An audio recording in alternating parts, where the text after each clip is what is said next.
I know what you're thinking. I'm wearing a Belgium outfit because Belgium just won against Japan. Well, yeah, that's completely true. I'm a fan. Welcome to r/tech. Let's check out the Reddit forum. So first thing I want to talk about is Apple is rebuilding maps from the ground up.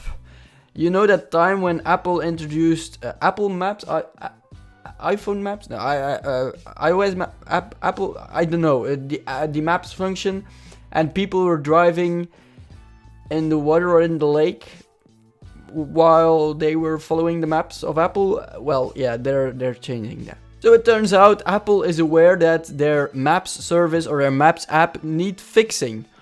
Wow, that's actually something they're aware of.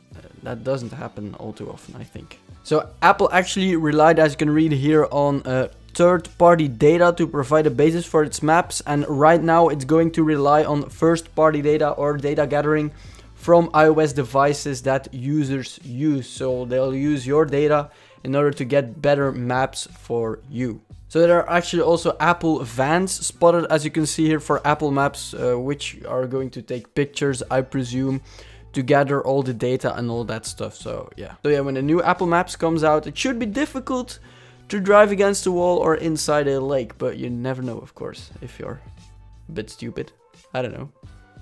Ooh, every time I do these series, there's some rumor. There's some, I don't know, rumor. I already said that. And right now it's the Google Pixel Watch rumor. So the Google Pixel Watch, I have the Apple Watch, and I'm wondering which watch will be next on the list to get, because I think the Apple Watch is like the only watch that's actually really good. So Google is actually working on a lineup of new products. So the Pixel phones, of course, second gen Pixel Buds, these Pixel Buds that are very good, it looks like. And also the new Pixel Smartwatch. So this would be the first time Google actually makes a first-party watch accessory. They always relied on other brands to make accessories that are compatible with the Android phones they make. So this would be the first time Google actually makes one of their own, and it would be pretty cool to see, I think. So it should have the new Qualcomm processor, which doesn't really make a difference for me because you won't be using your watch all the time. I can assure you that. And at the start you will be like, oh, I'm going to use this instead of my phone. This is going to be so much fun. And after a week you'll be like, oh, disable notifications because this is so annoying. Yeah, that's going to happen for real. It will have better battery life. That's actually pretty cool because I have to charge my Apple Watch each day. And I'm actually used to it, but hey. A heart rate tracker, this already has that, and a GPS. That's via the Bluetooth and the 4G of your phone. So it will probably be for in October, as you can see. Looks pretty nice. Yeah, let me know. Would you buy one if one comes out? I don't know. And then something about augmented reality. I'm really into the virtual augmented reality space with my Oculus Go I bought recently. Pretty cool, pretty awesome. Now, Niantic, you probably know these from Pokemon Go, I think. Not Niantic, I probably said it completely wrong. They made an AR augmented reality demo that lets Pikachu hide behind real world objects. So imagine that. It's technology that can see real life objects and it can hide behind them. Pretty cool. So that's standard augmented reality, and as you can see, yeah, Pikachu is floating everywhere on the scene. And then this is the first example of the changed augmented reality by Niantic. Guys, did you see that? It ran past these things. That's pretty cool. It's running past the people and they don't even notice that there's a Pikachu. Oh yeah, Pikachu is augmented reality.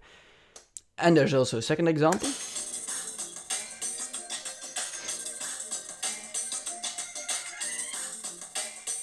Would you look at that? That's actually pretty sweet. Last thing is pretty cool. Maybe something for the travelers around here. I don't know. Boeing unveils plans for a hypersonic jet that will fly from London to New York in only 2 hours. So imagine flying from London to New York in 2 hours. I think it's around 10? I don't know. It could fly 5 times the speed of sound. Imagine your ears popping when that's happening. So a flight roughly takes around 3 hours, which is actually not a lot. I thought it was like way longer. I don't know, I've just searched it because of course if you come to this channel you come for the right information, and they say it's 9 hours, the flight from UK to Florida. But in the article they say 3 hours, so that's a bit weird. Okay, they were still talking about the fast airplane. I wasn't reading, forget what I said.